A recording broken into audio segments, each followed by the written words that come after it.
രാഹുൽ ഈശ്വർ. ആ മനുഷ്യനെക്കുറിച്ച് പറയാതിരിക്കാൻ കഴിയില്ല.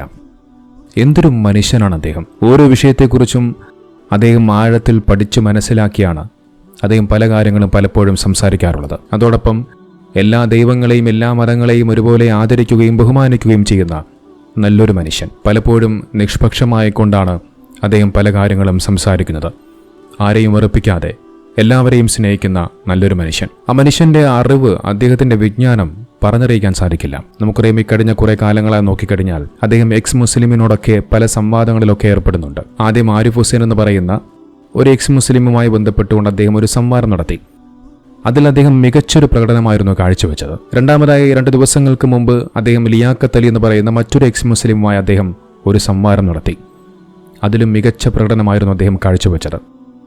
എന്നെ അത്ഭുതപ്പെടുത്താറുണ്ട് ആ മനുഷ്യന്റെ ഓരോ വാക്കുകളും അദ്ദേഹത്തിന്റെ അറിവുകളുമൊക്കെ. നമുക്കറിയാം, സാധാരണയായി മുമ്പൊക്കെ മുസ്ലിം പണ്ഡിതന്മാർ അല്ലെങ്കിൽ ഇസ്ലാമിനെ കുറിച്ച് പഠിച്ചവരൊക്കെയാണ് ഇത്തരം ആളുകളുമായിട്ടൊക്കെ സംവാദത്തിനായി പോകാറുള്ളത്. എന്നാൽ ഇപ്പോൾ രാഹുൽ ഈശ്വർ എന്ന് പറയുന്ന ഹിന്ദുമത വിശ്വാസിയായ സഹോദരനാണ് ഇത്തരം സംവാദങ്ങളിൽ ഏർപ്പെടുന്നത്. നമുക്കറിയാം, എക്സ് മുസ്ലിം എന്നൊക്കെ പറയുന്നവർ ഇവരൊക്കെ മുമ്പ് മുസ്ലിമായിരുന്നവരാണ്. എന്നാൽ ഇവിടെ നോക്കൂ, നേരെ മറിച്ച് രാഹുൽ ഈശ്വർ അദ്ദേഹം ഒരു ഹിന്ദുമത വിശ്വാസിയാണ്. എന്നിട്ടുകൂടി ഖുർആനിന്റെ ഓരോ ആയത്തുകളെക്കുറിച്ചും പല ഹദീസുകളെക്കുറിച്ചും അദ്ദേഹം ആഴത്തിൽ പഠിച്ചു മനസ്സിലാക്കി വെച്ചുകൊണ്ട് ഇത്തരം എക്സ് മുസ്ലിമിനൊക്കെ മറുപടി കൊടുക്കുന്ന, ആ മറുപടി കൊടുത്തുകൊണ്ടതിൽ വിജയിക്കുന്ന കാഴ്ചയാണ് നമ്മളെല്ലാവരും കാണുന്നത്. അതുകൊണ്ട് തന്നെയാണ് ഞാൻ നേരത്തെ പറഞ്ഞത്, ആ മനുഷ്യനെ പ്രശംസിക്കാതിരിക്കാൻ കഴിയില്ല. ഇപ്പോൾ നോക്കൂ, 2 ദിവസങ്ങൾക്ക് മുമ്പ് ലിയാഖത്ത് അലി എന്ന് പറയുന്ന എക്സ് മുസ്ലിമുമായി അദ്ദേഹം നടത്തിയ ആ സംവാദത്തിന് ചില ഭാഗങ്ങൾ ഞാനൊന്ന് കേൾപ്പിക്കാം. മനോഹരമായ കാര്യങ്ങളായിരുന്നു അദ്ദേഹം അതിൽ പറഞ്ഞു വെച്ചത്. നാദിയ മുറാദ് പറയുന്നതല്ല ഇസ്ലാം എന്ന്, ഐസിസ് പറയുന്നതാണ് ഇസ്ലാം എന്ന് 2 ആൾക്കാരെ ലോകത്തിൽ പറയൂ, ഐസിസും എക്സ് മുസ്ലിങ്ങളും. ഐസിസ് പറയുന്നതാണ് ഇസ്ലാം എന്ന് പറയുന്ന 2 വിഭാഗങ്ങളെ ഈ ലോകത്തിലുള്ളൂ. അത് ഐസിസുകാരും എക്സ് മുസ്ലിങ്ങളുമാണ്. കാരണം എന്താ? ഐസിസുകാർക്ക് അതിനെ ദുരുപയോഗം ചെയ്യണം, എക്സ് മുസ്ലിംസിന് മുസ്ലിങ്ങളെ കരിവാരത്തേക്കണം. എന്നിട്ട് ഒറ്റയും തെറ്റുമില്ലാതെ അവിടെയും ഇവിടെയുള്ള കോട്ടുകളെ എടുത്ത് പ്രവാചകൻ ആൾക്കാരെ കൊന്നില്ലേ? എന്നാൽ അത് തന്നെയല്ല ഐസിസ്. ഇത് തന്നെയാണ് ഐസിസും ചെയ്യുന്നത്. ഇതിൽ അദ്ദേഹം പറയുന്നത്, ഈ ലിയാഖത്തിലെ ഒരു സംവാദത്തിനിടയിൽ ISIS അങ്ങനെ പറഞ്ഞില്ല, ISIS അങ്ങനെ ചെയ്യുന്നില്ലേ, അതാണ് ഇസ്ലാം എന്നാണ് ലിയാഖത്തിൽ പറഞ്ഞു വെച്ചത്. ആ ഒരു വിഷയത്തെക്കുറിച്ചാണ് അദ്ദേഹം ഇവിടെ സംസാരിച്ചു വെക്കുന്നത്. നമുക്ക് സാമാന്യ ബുദ്ധിയുള്ളവർക്ക് ചിന്തിക്കാവുന്ന വിഷയമേ ഉള്ളൂ. ISIS എന്ന് പറയുന്നത് ഒരു തീവ്രവാദ സംഘടനയാണ്. അത് ഒരിക്കലും ഇസ്ലാമുമായി യാതൊരുവിധ ബന്ധവുമില്ല എന്നുള്ളത് എല്ലാവർക്കും വ്യക്തമായ ബോധ്യമുള്ള കാര്യമാണ്. പലപ്പോഴും ഇസ്ലാമിക വിരുദ്ധർ ISIS എന്ന് പറയുന്ന ഒരു തീവ്രവാദ സംഘടനയെ ഇസ്ലാമുമായി ബന്ധപ്പെടുത്തിക്കൊണ്ട് സംസാരിക്കാറുണ്ട്. എന്നാൽ ഇവിടെ നോക്കൂ, കേരളത്തിലെ അല്ലെങ്കിൽ ലോകത്തിലെ ഏതെങ്കിലും പണ്ഡിതന്മാർ, ഏതെങ്കിലും ഒരു മതപണ്ഡിതന്മാർ എവിടെയെങ്കിലും ISIS എന്ന് പറയുന്ന ആ ഒരു സംഘടനയെ സപ്പോർട്ട് ചെയ്തുകൊണ്ട് എവിടെയെങ്കിലും രംഗത്ത് വരുന്ന കാഴ്ച നിങ്ങൾ എപ്പോഴെങ്കിലും കണ്ടിട്ടുണ്ടോ? കാരണം അവർ ചെയ്യുന്നത് ഇസ്ലാമിന് നിരക്കാത്ത കാര്യങ്ങളായതുകൊണ്ട് തന്നെയാണ്. ഇസ്ലാമികമായ കാര്യങ്ങളെ വളച്ചൊടിച്ച് തങ്ങളാണ് ശരിയെന്ന്, തങ്ങളാണ് ഇസ്ലാമെന്ന് ആളുകളെ തെറ്റിദ്ധരിപ്പിക്കുന്ന തീവ്രവാദ സംഘടനകളെ ഇവിടെ ഒരു മതപണ്ഡിതന്മാരും, ഒരു ഇസ്ലാം പഠിച്ച ഒരു മതപുരോഹിതന്മാരും അതിനെ സപ്പോർട്ട് ചെയ്യുന്നില്ല, ന്യായീകരിക്കുന്നില്ല എന്നുള്ളത് നമുക്കെല്ലാവർക്കും വ്യക്തമായ കാര്യമാണ്. എന്തായാലും അദ്ദേഹം പറഞ്ഞ ബാക്കി കാര്യം കൂടി കേൾക്കാം. എന്താണ് ഐസിസ് ചെയ്യുന്നത്? എക്സാക്ട്ലി എക്സ് മുസ്ലിംസും ചെയ്യുന്നത് അതാണ്. ഒരു വലിയ സ്വിമ്മിംഗ് പൂളിൽ അവർ ഒരു നാരങ്ങ കലക്കും, എന്നിട്ട് ഈ സ്വിമ്മിംഗ് പൂൾ മുഴുവൻ നാരങ്ങ വെള്ളമാണെന്ന് പറയും. അതാണ് ഐസിസ് ചെയ്യുന്നത്. ഞാൻ പറയുന്നല്ല കേട്ടോ, ഹോംലാൻഡ് സെക്യൂരിറ്റിയിൽ പറയുന്ന, അവിടുത്തെ ഡിബേറ്റിന്റെ ഭാഗമായി പറയുന്നതാണ്. ഇവർ ഒരു വലിയ സ്വിമ്മിംഗ് പൂൾ എടുക്കും, ആ സ്വിമ്മിംഗ് പൂളിൽ ഒരു നാരങ്ങ പിഴിഞ്ഞൊഴിക്കും. വേണമെങ്കിൽ പറഞ്ഞൂടെ നാരങ്ങ വെള്ളമാണെന്ന്? ശരിയാണല്ലോ, കള്ളമാണോ? ഞാൻ പറഞ്ഞത് പ്രമാണമല്ലേ? അതായത് അവിടെ നാരങ്ങ ഉണ്ടോ? ഉണ്ട്. എന്നാ നാരങ്ങ വെള്ളമാണോ അതിലുള്ളത്? എക്സാക്ട്ലി ഐസിസും ചെയ്യുന്ന ഇതാണ്, എക്സ് മുസ്ലിങ്ങളും ചെയ്യുന്ന ഇതാണ്. ഇനി പ്രവാചകനെ അങ്ങനെ കോട്ട് ചെയ്തു തുടങ്ങിയ കാര്യങ്ങൾ. 2 ഇവിടെ ലിയാഖത്ത് രാഹുൽ ഈശ്വറിന് എനിക്ക് നേരെ പ്രയോഗിച്ചതാണ്, പ്രവാചകൻ മുഹമ്മദ് നബി സല്ലല്ലാഹു അലൈഹി വസല്ലം നേരെ പ്രയോഗിച്ചത്. ഒന്ന്, നാദിയ മുറാദ് ആണ് യഥാർത്ഥത്തിൽ ഇസ്ലാമിൽ അടിമത്തം ഉണ്ടോ എന്ന് പറയാൻ ഏറ്റവും അർഹതയുള്ള വ്യക്തി. വേറൊന്നും കൊണ്ടല്ല, അവർ അത് ജീവിതത്തിൽ അനുഭവിച്ചതാണ്. അവർ പറയുന്നു അത് ഇസ്ലാം അല്ല. പക്ഷേ ലിയാഖത്തിൽ പറയുന്നു അതാണ് ഇസ്ലാമിക പ്രമാണങ്ങൾ. ആര് തീരുമാനിച്ചു? ലിയാഖത്തിൽ തീരുമാനിച്ചു, ഐസിസുകാർ തീരുമാനിച്ചു. അവർ ദുർവ്യാഖ്യാനം ചെയ്യുന്ന തെറ്റാണെന്നാണ് ലോകം മുഴുവൻ പറഞ്ഞുകൊണ്ടിരിക്കുന്നത്, ഇതിന് അനുഭവിച്ച സ്ത്രീ പറഞ്ഞുകൊണ്ടിരിക്കുന്നത്. അപ്പോൾ തങ്ങൾക്കെതിരായി പറയുന്നവരെ എന്താ ഇവർ ചെയ്യുന്നതെന്ന് അറിയാമോ? അത് ചില തീവ്ര മതവിശ്വാസികളും ചെയ്യും. ഏതെങ്കിലും ഒരു പാരാഗ്രാഫ് എടുക്കും, ആ പാരാഗ്രാഫ് എടുത്തിട്ട് മുഴുവൻ കാര്യങ്ങളെ ഒന്നെങ്കിൽ വെളുപ്പിക്കും അല്ലെങ്കിൽ കറപ്പിക്കും. അതായത് അദ്ദേഹം പറയുന്നത് ISIS എന്താണോ ചെയ്തത് അത് തന്നെയാണ് എക്സ് മുസ്ലിമും ചെയ്യുന്നത് എന്നാണ്.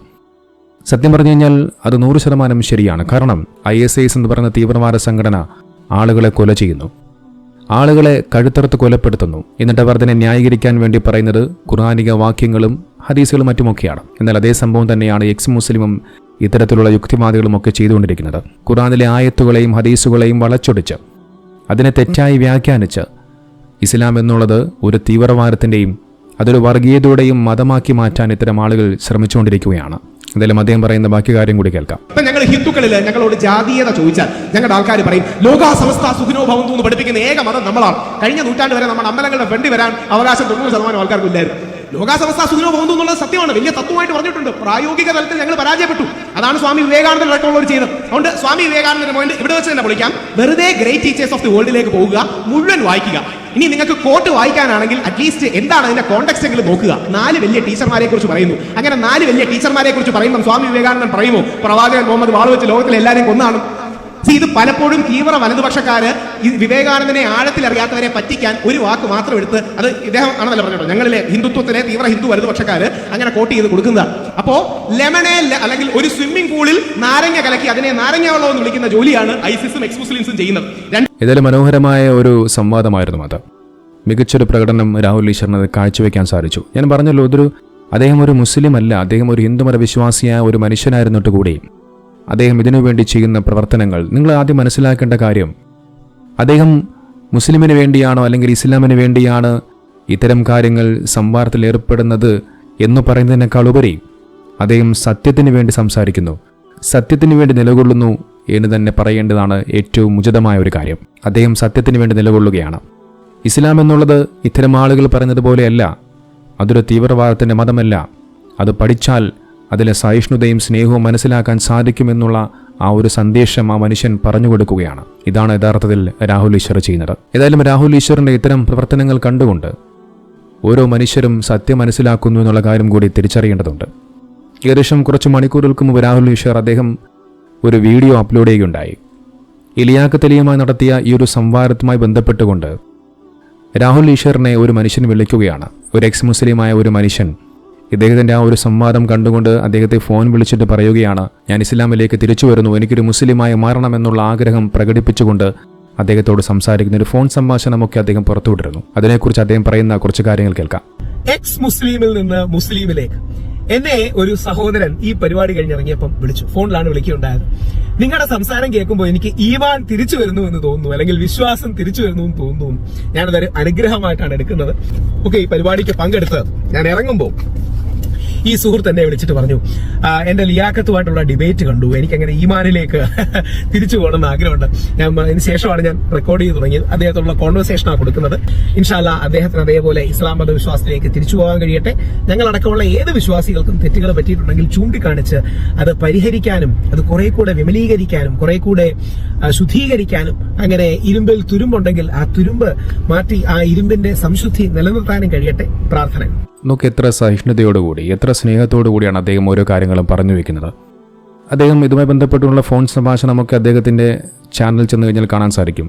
അത് ഏകദേശം മണിക്കൂറോളം നീണ്ടു നിൽക്കുന്ന ഒരു ഫോൺ സംഭാഷണമാണ്. എന്തായാലും അത് ഞാൻ ഇവിടെ കേൾപ്പിക്കാൻ നിന്ന് കഴിഞ്ഞാൽ ആ വീഡിയോയോടെ അവസാനിക്കില്ല. അതുകൊണ്ട് തന്നെയാണ് നിങ്ങൾ നോക്കൂ, നമ്മുടെ നാട്ടിൽ മുസ്ലിമീങ്ങൾ പരസ്പരം പല സംഘടനകളും പറഞ്ഞുകൊണ്ട് പരസ്പരം തമ്മിലടിക്കുകയാണ്. മുസ്ലിമായി ജനിച്ചവർ പോലും ഇസ്ലാമികമല്ലാത്ത രീതിയിൽ ജീവിക്കുന്ന ഒരു കാലഘട്ടമാണ്. എന്നാൽ ഇവിടെ ഒരു മനുഷ്യൻ, അദ്ദേഹം ഇസ്ലാമിൽ നിന്ന് പുറത്തുപോയ ആളുകളെ, ഇസ്ലാമിനെ തെറ്റിദ്ധരിച്ച ആളുകളെ അതിൻ്റെ സത്യം മനസ്സിലാക്കി കൊടുത്തുകൊണ്ട് അവരെ തിരിച്ച് ഇസ്ലാമിലേക്ക് കൊണ്ടുവരുവാൻ വേണ്ടി പ്രവർത്തിക്കുന്നു. അദ്ദേഹത്തിൻ്റെ ആ ഒരു പ്രവർത്തനത്തെ പ്രശംസിക്കാതിരിക്കാൻ വയ്യ.